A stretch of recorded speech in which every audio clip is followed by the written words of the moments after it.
Next topic, normal subgroup of a group G. A subgroup H of a group G is said to be a normal subgroup of the group G if the subgroup H coincide with each of its conjugate subgroups in a group G. Thus, the subgroup H of a group G is a normal subgroup in a group G if and only if the conjugate subgroup, each conjugate subgroup of a subgroup H in a group G is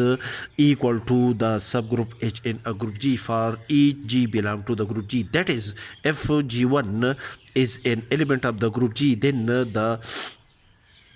conjugate subgroup calculated by an element G1 of the group G is equal to the subgroup H, and for the next element G2 belong to the group G, the normal subgroup calculated by an element G2 of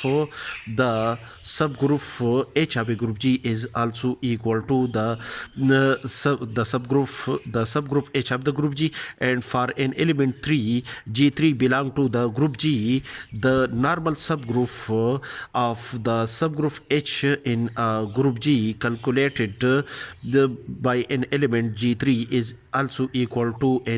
the subgroup H in group G, and so on. Then in this case we can say that the subgroup H of a group G is the